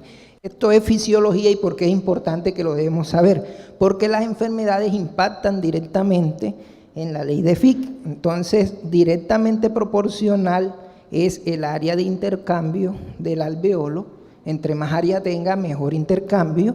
Y inversamente proporcional es el diámetro de la membrana donde se hace el intercambio, que sería acá. Entonces, el espacio que hay entre el capilar y el alveolo, entre más grueso sea, más difícil el intercambio, y entre más área de alveolo tenga para el intercambio, más fácil es el intercambio gaseoso. Hay otra constante que es permanente al tipo de gas, que no cambia, que es la constante de difusión del gas, y que esa siempre depende de cada gas. Por ejemplo, el nitrógeno, el CO2 y el O2 tienen diferentes constantes de difusión. Entonces, nosotros analizando aquí la arquitectura del alveolo, vemos que tenemos enfermedades que ocupan el alveolo, enfermedades que alteran la membrana de intercambio, y hay enfermedades que alteran el capilar pulmonar. Entonces, nosotros cuando nos enfocamos a pacientes con enfermedades pulmonares debemos ver dónde está el problema para así determinar qué clase de enfermedad tengo y cuál es el paso a seguir para el tratamiento. Entonces, aquí vemos un ejemplo de cómo es un alveolo, anatómicamente como es normal. Aquí vemos los alveolos y acá vemos el capilar. Y vemos que los alveolos se ponen en contacto con el capilar y vemos que es muy tenue, muy delgadito la membrana, el grosor de la membrana para el intercambio gaseoso. Entonces, nosotros en clínica tenemos que la enfermedad intersticial es el conjunto de afecciones respiratorias que conllevan a inflamación y posterior cicatrización anormal de este espacio pequeñito que hay entre cada alveolo y el capilar. Entonces, no es una enfermedad que me lleve a alterar en principio la parte de intercambio gaseoso, sino la membrana de intercambio, la parte que es inversamente proporcional. Posteriormente puede haber compromiso del interior del alveolo, compromiso de los vasos sanguíneos, y por eso hay pacientes como los que se describieron al principio, que sufren de enfermedades reumatológicas, que además de tener enfermedad intersticial, después pueden desarrollar hipertensión pulmonar. Eso es muy importante. Entonces, les pongo aquí ejemplos. Aquí tenemos unos pacientes. Este es un paciente que tiene una ocupación del alveolo. El alveolo está lleno y el intersticio delgado. Eso y muchos punticos que son linfocitos y linfocitos. Entonces, este es un paciente que tiene una neumonía. Al ocuparse el área de intercambio gaseoso, ese paciente va a desarrollar hipoxemia. Y acá, por el contrario, en la otra diapositiva, vemos los alveolos desocupados, pero entre el alveolo y el capilar hay un gran espacio ocupado anormalmente de colágeno y de células inflamatorias. Este es el patrón de enfermedad intersticial y este, por ejemplo, de un paciente con neumonía. Ambos pacientes van a tener hipoxemia, pero de origen diferente. Este va a tener un cuadro clínico diferente a este paciente que va a tener otro cuadro clínico diferente. Este es una causa de disnea crónica, este es una causa de disnea aguda. Entonces, ese es el propósito del tema, ir viendo las diferencias para ir pensando. Entonces, vemos otra enfermedad que altera el área de intercambio gaseoso. el parénquima pulmonar, los alveolos. Este es un paciente que tiene destrucción de los alveolos. Es un paciente que vemos que no tiene esas celdillas hexagonales completas como vimos en la diapositiva anteriores, pero que tiene delgado el área de intercambio, la membrana que va hacia el capilar de intercambio. Entonces este es un paciente que no tiene compromiso del alveolo, del intersticio, sino de los alveolos. Vemos fragmentos de alveolo dispersos y mucho espacio libre. Entonces este es el paciente que tiene alteración de la vía aérea y que es el cuadro compatible con enfermedad pulmonar obstructiva crónica. Entonces este es un paciente típico de POC y este que vemos acá tiene lleno el intersticio, pero no le vemos fibras colágenas como vimos en el caso de enfermedad intersticial. Vemos muchas células inflamatorias y unas que son de puntico rojo, que son seguramente eosinófilos. Entonces este es un paciente que tiene un asma. Entonces el asma inflama el intersticio alrededor de los bronquiolos. No vemos aquí espacios grandes de alveolo, los alveolos están por acá. Y este EPOC. Entonces EPOC, asma, y ahorita les mostré neumonía y enfermedad intersticial. Todas enfermedades pulmonares. Entonces, ¿qué vamos a ver? Pues ya esto lo habían hablado previamente, pero es importante resaltar que la enfermedad intersticial siempre hay engrosamiento y fibrosis, y eso lo tenemos que documentar. Y pues que comparten características clínicas e histológicas diferentes que van a ir clasificando la enfermedad. En la historia clínica, pues también tenemos que ver que hay gatillos o eventos agudos que desencadenan o activan la enfermedad, y esto lo debemos buscar en la historia clínica. Entonces, exposicionales, ocupacionales, pues ya nos habían puesto un ejemplo, pacientes que están expuestos a antracosis, asbestosis, silicosis. La autoinmunidad en la primera conferencia fue muy amplio y muy importante, la artritis reumatoidea, el lupus, la esclerosis sistémica, inflamación crónica granulomatosa, también ya nos pusieron un ejemplo como la sarcoidosis, inducida a droga. Antes se pensaba que el metrotexate, pero pues ya se sabe que no era el metrotexate, sino que el paciente, por ser enfermedad reumática, tenía enfermedad intersticial y no era la droga. Y la idiopática, que es la que más pues debemos rápidamente encontrar, porque es la que progresa y más mortalidad tiene, que tiene patrones específicos que los colegas también ya nombraron: la neumonía intersticial usual, la no específica, la organizada y muchos ejemplos más.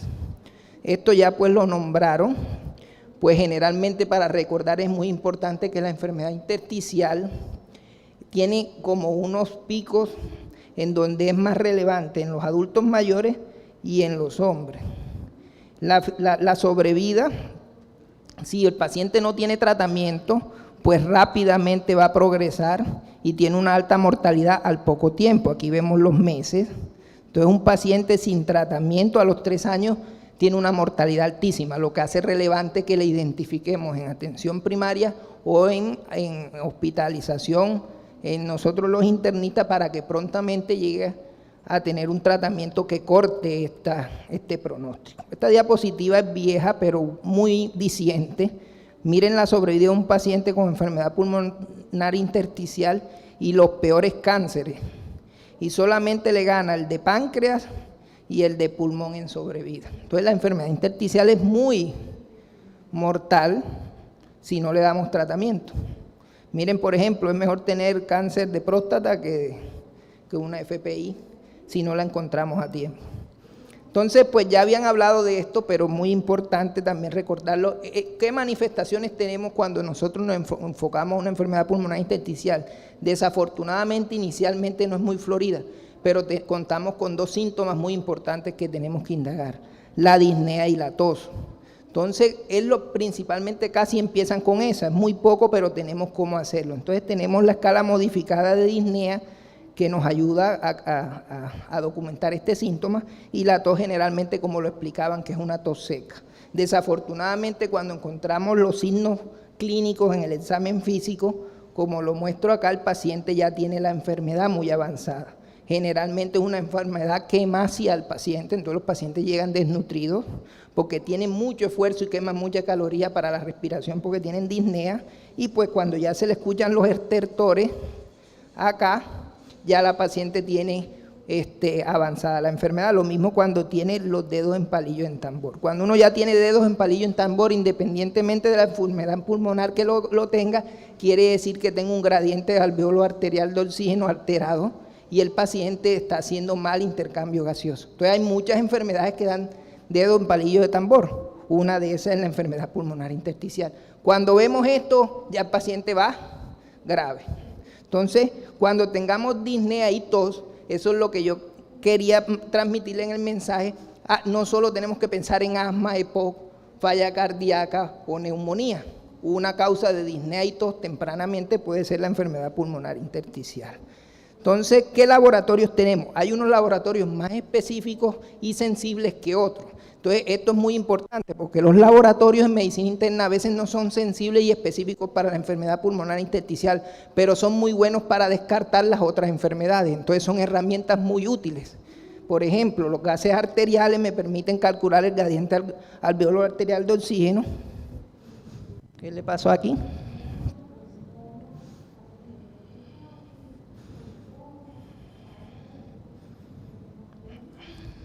Tenemos otras pruebas muy importantes de laboratorio, el BNP, el NT y el ProBNP. Entonces, si yo tengo un paciente con disnea y tengo un BNP elevado, pues no me va a servir para detectar enfermedad pulmonar intersticial, pero sí me va a servir para saber que la disnea es de origen cardíaco.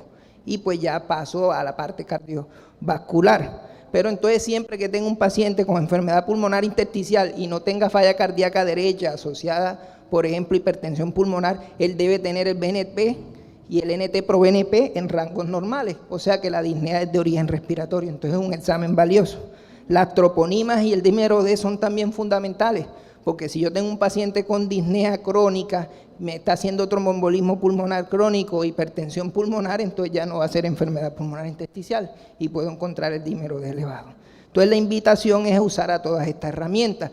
También nos hablaron de unos casos muy importantes anteriores, de lo fundamental del hemograma, los eosinófilos y la inmunoglobulina E total. Entonces, si yo tengo estas pruebas elevadas, pues ya el paciente con disnea crónica y le encuentro sibilancia al examen físico, pues le hago una espirometría, le encuentro broncoobstrucción que revierte, entonces ya es una disnea que es asma. No tiene nada que ver con enfermedad intersticial. El perfil inmunológico lo discutimos ampliamente en la primera charla con el doctor Andy. Pues obviamente si un paciente tiene marcadores inmunes elevados, factor reumatoide elevado, las citrulinas positivas y tiene artritis reumatoidea, tiene mucho valor investigar la enfermedad pulmonar intersticial porque es un paciente de alto riesgo. Lo mismo si en el examen físico le encuentro cambios que sugieran esclerodermia o esclerodactilia o esclerosis sistémica. Entonces vamos a la radiografía. La radiografía, cuando ya hablamos de enfermedad intersticial, cuando tenemos el diagnóstico, pues se subestima porque no es muy sensible. Ahí lo explico yo, pero tiene unas ventajas. Es ampliamente disponible y es económica. Tiene baja sensibilidad para el diagnóstico de enfermedad intersticial, pero puede ayudar para los diagnósticos diferenciales. Entonces, si nosotros la sabemos usar, es una herramienta que nos use. Tradicionalmente en ella podemos documentar patrón lineal o reticular, patrón en mosaico en combo de abeja, patrón nodular o patrón retículo nodular. Entonces pongamos ejemplos. Aquí pongo un ejemplo de una radiografía normal. El parénquima pulmonar se ve bien aireado, la silueta cardíaca pequeña, no tiene derrames pleurales. El pulmón es amplio, se ve, miren acá, de arriba a abajo se ve libre. Y si yo me voy a la radiografía de al lado, voy a ver un pulmón con mucho reticulosis, sucio, como llamaban los profesores de antes, y la distancia de arriba a abajo es corta. Entonces eso ya lo habían mencionado, hay pérdida de volumen. Entonces aquí diferente a esto. Ya esto me debe hacer pensar, este es un patrón común de una enfermedad intersticial y este es una radiografía normal. Pongamos otros ejemplos. Entonces vean este ejemplo. ¿Qué diferencia marcada hay aquí entre esta y esta? Pues que este tiene una silueta cardíaca muy amplia, aumentada, unos vasos ensanchados y hay bastante compromiso intersticial lineal, pero en las bases y no apical. Entonces, este es un paciente con una falla cardíaca y acá está la enfermedad pulmonar intersticial. Entonces, Entonces la radiografía es útil para eso, para encontrar patrones de enfermedades distintas. Entonces, si yo tengo un paciente que el corazón no tiene cardiomegalia, tiene infiltrados, no tiene disnea al decúbito, pues ya yo puedo ir pensando en enfermedad intersticial. Este es un paciente, a diferencia del anterior, la silueta cardíaca está pequeña, tiene atrapamiento aéreo, horizontalización de las costillas, a diferencia de al lado, la enfermedad intersticial. Entonces, viéndolas así, la radiografía nos ayuda. Un paciente con asma, un paciente con enfermedad pulmonar intersticial. Entonces, sigamos a otra herramienta que nos está ayudando, pues todavía en las guías no está estandarizada, pero es una herramienta que nos ayuda a ver qué ocupa el intersticio, que es la ecografía de tórax, que se usa mucho últimamente, y la AMI tiene una nueva política que es el POCUS, y ahora vemos que la ecografía, así como la radiografía, es económica y ampliamente disponible, tiene alta sensibilidad para las alteraciones pleurales, muy buena para la falla cardíaca, y tiene, con una buena sensibilidad, detección de compromiso intersticial. Entonces, una ecografía a mí no me va a decir que yo tengo un paciente con enfermedad intersticial pulmonar, pero sí fácilmente y rápidamente me puede decir, ¿tengo compromiso en el intersticio o no? Y hay enfermedades que comprometen el intersticio, sí, la falla cardíaca compromete el intersticio y la enfermedad pulmonar intersticial. Como vemos aquí, estas 5 líneas verticales, este es un patrón de líneas B reticulares, un patrón B. Lo normal es que sean así horizontales, como en esta primera, que son las líneas A. Este es un pulmón que está normal, este tiene líquido o hay algo en el intersticio que puede ser fibrosis o agua. Estas son líneas B subpleurales y esta acá hay ocupación, un patrón que tiene líquido y derrame. Pasamos a la prueba de oro. Entonces, cuando ya yo sé, pues ya estos han puesto ejemplos, pero acá nosotros queremos hacer énfasis en el que no es tan complejo como parece. O sea, solo hay 4 cosas importantes y grandes que tenemos que ver en la tomografía. La tomografía tiene que ser de alta resolución, sin contraste. Es muy específica y sensible para la enfermedad pulmonar intersticial. Entonces yo, con la historia clínica y las herramientas previas, veo que hay compromiso intersticial, pues ya tengo la facilidad para justificar pedir una tomografía de alta resolución. Y esta no solamente me va a ayudar para el diagnóstico, sino para la clasificación. Junto con la historia clínica y las pruebas de función pulmonar, me va a poder permitir hacer diagnóstico y terapéutico. Entonces, ¿qué es importante en la tomografía para la enfermedad pulmonar intersticial? Describir 4 características típicas muy sensibles y específicas para la enfermedad pulmonar intersticial, que son la fibrosis, las bronquiectasias, la panalización y el vidrio esmerilado o el mosaico de Atenausan, son sinónimos. Si yo con estas 4 características puedo clasificar una enfermedad intersticial según el TAC en 4 escenarios, que ahorita se los voy a mostrar. Entonces aquí vemos un paciente con un TAC normal, un corazón de tamaño normal, los pulmones y los bronquios bien distribuidos, sus alveolos sin ocupación, B1 el blanco y el negro normal, y acá sí vemos cómo hay engrosamiento. Empezamos a ver aquí en la primera flecha grande, bronquiectasia, y acá abajo en la flecha chiquita, intermitente. Ya vemos acá en la base de los pulmones, panalización. Y acá vemos fibrosis lineal. Aquí fibrosis, septos, líneas, que normalmente no están acá en la otra radiografía. Entonces, esta es una placa que tiene un corte de tomografía que tiene las 4 características. Tiene vidrio esmerilado, tiene fibrosis lineal, tiene bronquiectasia y tiene panalización. Eso, en hallazgos importantes, lo que les decía, me permite hacer altamente sugestivo una enfermedad pulmonar intersticial. Entonces aquí hay ejemplos, yo creo que ya antes lo había mostrado. Este es el ejemplo de mosaico en atenuación o vidrio esmerilado. Acá el ejemplo de líneas septales. Normalmente no debiera haber al final, hacia la pleura parietal, no debiera haber líneas, eso debiera verse negrito, y ahí se ven líneas.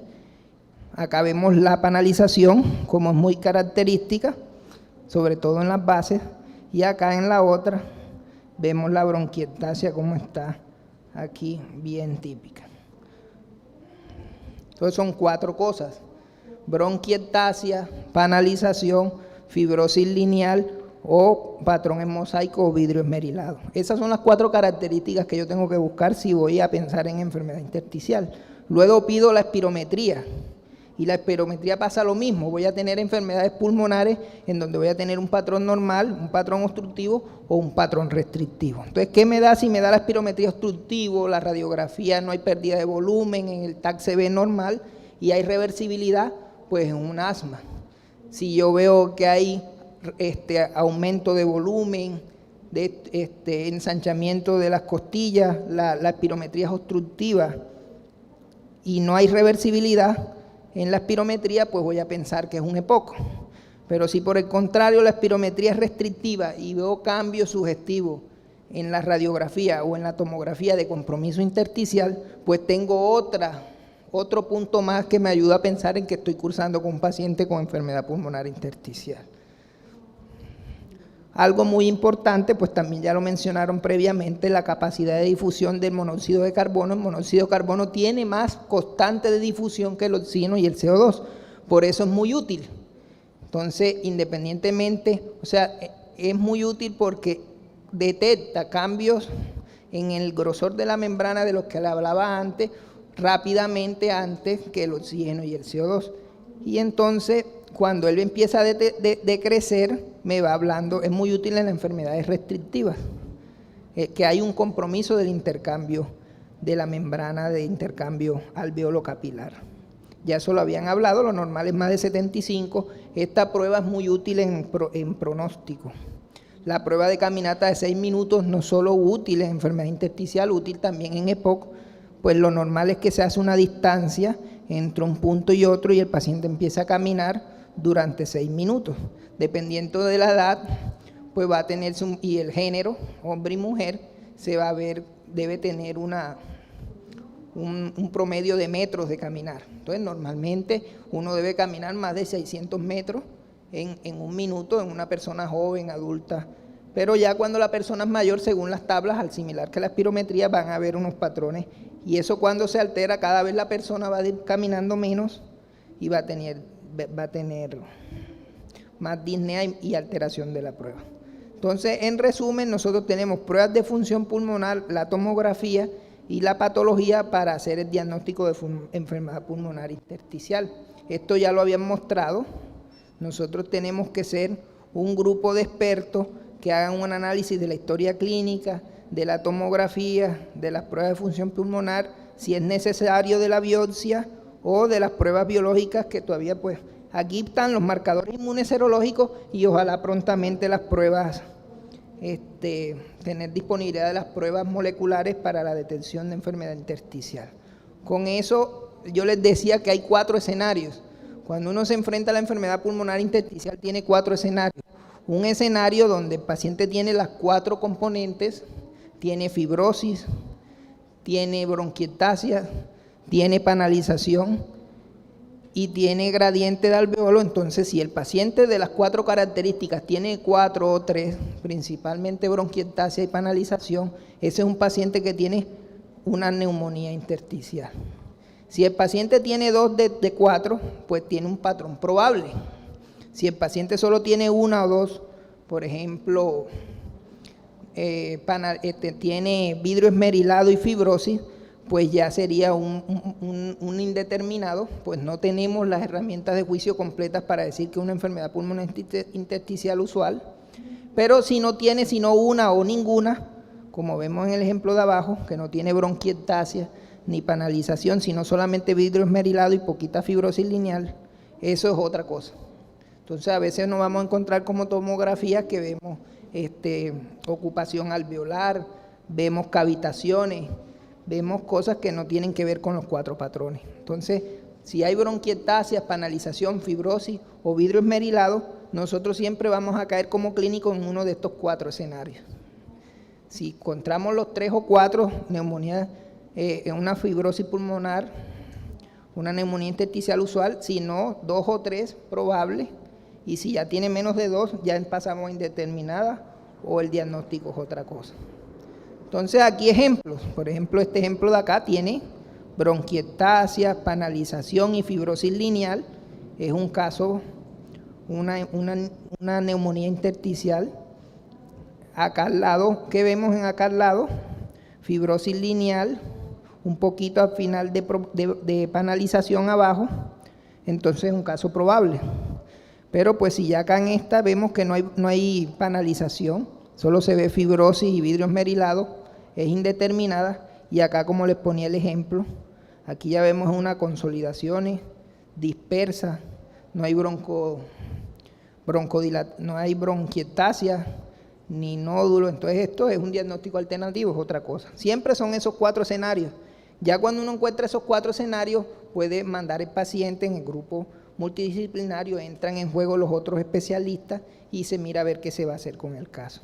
Yo les mostraba, y las charlas anteriores también, que el paciente que no tiene tratamiento se muere mucho y muy rápido. Y si esto se hace individualmente, pues le va a ir mal al paciente. Miren el porcentaje de pacientes que se le hace el diagnóstico cuando solo lo ven los clínicos, cuando solo lo ven los radiólogos y cuando lo ve un grupo de enfermedad intersticial con todos ellos ahí metidos, pues miren cómo mejora la detección. Entonces la invitación es esa, que todos nosotros los internistas nos metamos ahí, porque entre todos podemos encontrar esto a tiempo. Ya hay tratamiento para la enfermedad pulmonar intersticial, o sea, para la primerita, el primer escenario que les dije, que se encuentran los 4 patrones, o también en el caso de la probable, que va a estudios más especiales y cuando ya se determina encontramos drogas que se llaman antifibróticos. Actualmente en Colombia se cuenta con 2. ¿Y estos antifibróticos qué hacen? Miren, esta es la gráfica antónima de la inicial que vimos que los pacientes se morían a los 2 años. Si el paciente le hacemos un diagnóstico a tiempo, pues ya no se muere igual. Este era el que se moría sin tratamiento, como el cáncer de páncreas, y este ya vive más. Entonces vale la pena que no nos quedemos, porque ¿qué estamos dándonos cuenta en los cursos de enfermedad intersticial? Que el paciente dura 2 y 3 años como diagnóstico de EPOC. Y el tipo no es EPOC, ni mejora, le ponen inhalador, triple terapia de inhaladores, y sigue con el EPOC, y sigue mal, y resulta que es una enfermedad pulmonar intersticial. Ya 2 y 3 años cuando está por aquí. Y nosotros como internistas tenemos mucha responsabilidad en eso, porque generalmente le recargamos el hombro de estas enfermedades a los neumólogos, pero le están llegando muy tarde. Entonces ojalá nosotros podamos meter la mano antes, para cuando ya le llegue a ellos, inicien el tratamiento con tiempo. Entonces, factores pronósticos, la difusión, la extensión de la fibrosis, si aparece hipertensión pulmonar, la caminata a los 6 minutos, entre menos metros peor, muy importante. Entonces, conclusiones, la enfermedad pulmonar intersticial difusa produce muerte y discapacidad, entre más oportuno el diagnóstico, mejor. Lo que les decía, la historia clínica y las herramientas, sean las poco específicas y sensibles, como el TAC de alta resolución, que es muy específico y sensible, nos permite detectar diagnósticos diferenciales y encaminar los pacientes a esos 4 escenarios que les dije. El caso de neumonía intersticial, el caso de probable, indeterminada, o es otra cosa. Siempre hablemos con los colegas, formemos grupos en nuestras ciudades para clasificar y llevar los casos, porque ¿qué es lo que hacemos? Vemos un caso, me parece sugestivo, y lo llevo al comité donde están los neumólogos, los radiólogos y los patólogos. Entonces les agradezco, muchas gracias, así como está aquí.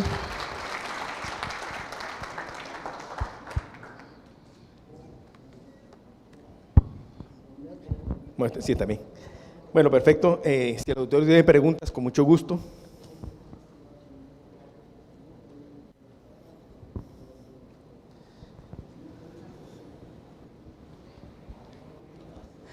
Consigo el micrófono, por favor. Al doctor Andy aquí para hacer una pregunta. ¿Cómo es la experiencia de su centro en los pacientes que llegan con lo que nos llega a medicina interna, a todos en medicina primaria? Llega el paciente con enfermedad intersticial, no tiene síntomas reumatológicos. Nosotros hacemos un tamizaje inicial, pero ¿cuál es su recomendación en su centro de hacer un tamizaje para enfermedad autoinmune reumatológica en los pacientes que llegan con enfermedad intersticial? ¿Cuál sería ese panel que recomendaríamos aquí en Colombia? Bueno, yo estoy un poco sesgado porque nosotros tenemos una clínica de enfermedad intersticial y nos hemos puesto de acuerdo con los neumólogos de hace tiempo para hacer un tamizaje. Depende también inicialmente del criterio clínico del neumólogo. Muchas veces tienen el diagnóstico claro y no hay ningún problema. Realmente los pacientes te hacen un panel autoinmune completo, ¿cierto? Que tenga anticuerpos nucleares, factores, serologías de artritis reumatoidea, ¿cierto? El péptido cíclico citrulinado, factor reumatoideo, los antígenos nucleares extractables, SSA, SSB, RNP. Y nosotros ahora casi todo el mundo estamos haciendo un patrón de miomarcadores, Biomarker 3, que tiene un montón de los anticuerpos específicos para miopatías. Eso es básicamente el tamizaje serológico cuando se sospecha, ¿cierto? Muchas veces el paciente tiene un cuadro muy clásico de neumonitis por hipersensibilidad, pero también el cuadro clínico es muy importante, ¿no es cierto? Si te llega un paciente que las serologías no son concluyentes, pero es una mujer de 40 años con NINE, es bien probable que esto sea autoinmune, ¿no? A menos de que tenga algún otro factor. Entonces, ese es más o menos el tamizaje que se hace serológico. ¿Ancas? No, los ANCA no los hacemos de rutina, a menos de que haya una sospecha alta, ¿cierto? Un paciente con NIU, por ejemplo, o los pacientes que tengan más fibróticos, que sean sobre todo hombres, que sea un patrón muy parecido, generalmente hacen los ANCA, pero no de rutina. Otra pregunta, aprovechando, en los últimos 6 años nosotros en el grupo que tenemos hemos visto un aumento de los síndromes de poliautoinmunidad, pacientes con esclerosis, lupus, mixtas, ¿no? Y quisiera saber si ha visto lo mismo y qué patrones intersticiales es más frecuente en su centro. De nuevo, un poquito sesgado porque eso es lo que yo veo en mi práctica. Sí. Entonces a mí eso es lo que me llega. Entonces no le podría decir si he visto cantidades de autoinmunidad de pacientes más, o sea, aumento del número. El patrón que yo más veo es neumonía intersticial no específica, el patrón morfológico, ¿cierto? Y de nuevo, por el tipo de práctica que yo hago, es muchísima más escleroderma que otro tipo de enfermedades. Yo tengo un colega que es experto en lupus y él ve algo, pero el lupus no tiene tanta enfermedad intersticial. Es más que todo esclerodermia y más que todo NINE. Pero hemos visto, y obviamente los pacientes con artritis reumatoidea que tienen neumonía intersticial usual, que es bastante frecuente en estos casos. Entonces, esos son los dos patrones más comunes que vemos. Gracias. Bueno, quería hacerle una pregunta a los dos. Es muy común, ahora nosotros vemos la ILA, o sea, ¿qué orientación o qué recomendación nos dan esos pacientes que se encuentran anormalidades intersticiales pulmonares en las tomografías por otras cosas? Y pues uno ve que hay unos que se les hace mucho seguimiento, mucha intervención, entonces el paciente entra como en ese ciclo de que está muy enfermo y pues está bien, o ser más pasivo y seguimientos más lejanos, o sea, cómo enfocar en cuál soy más intensivo y cuál es más relajado, porque pues obviamente un paciente mira que le dicen que tiene intersticial, va a buscar y ve el esqueleto a 2 años, y entonces un paciente que pues se enferma mentalmente, tiene mucho consumo de recursos en el sistema. Entonces, ¿qué hacen ustedes con estos pacientes que no tienen características de una NIU que avanza rápido o una NINE? Ese es un término muy interesante, es como cuando yo hacía más medicina interna, era la relación proteinuria-createinuria, o sea, le sale ahí una proteinuria leve, lo mismo es la ILA para mí. Entonces esas anormalidades intersticiales, que puede ser un retículo, anormalidades reticulares bivasales, pueden haber anormalidades lineales, generalmente subpleurales, pero no hay como tal signos de fibrosis como bronquiectasias de tracción o bronquiolectasias, es lo que refiere el doctor. Ahí creo que, primero, la historia clínica y factores de riesgo, ¿sí?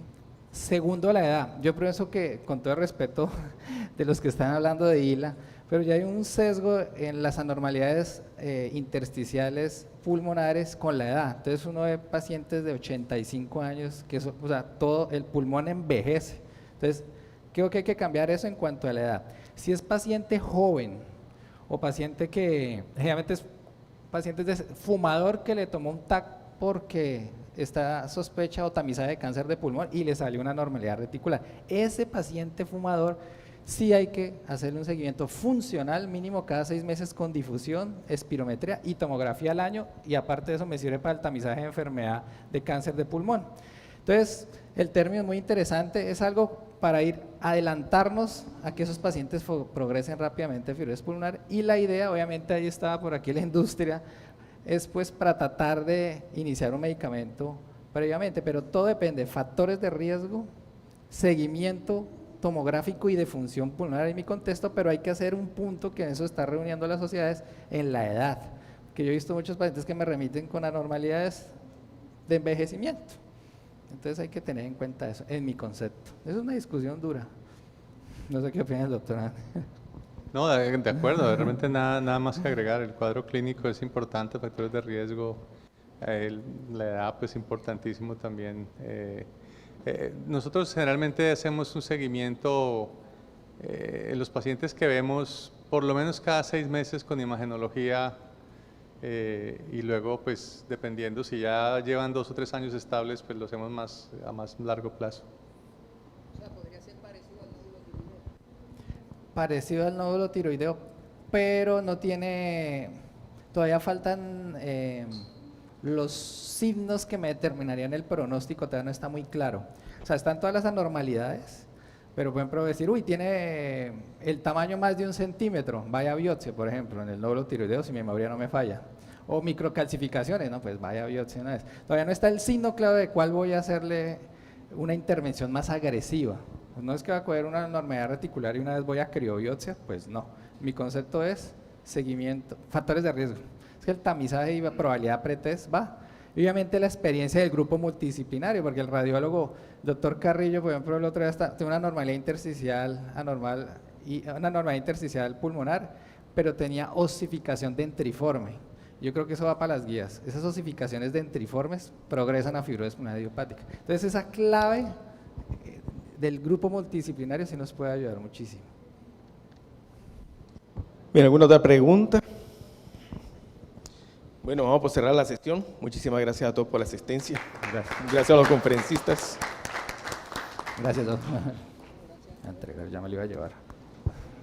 Doctor, un gusto.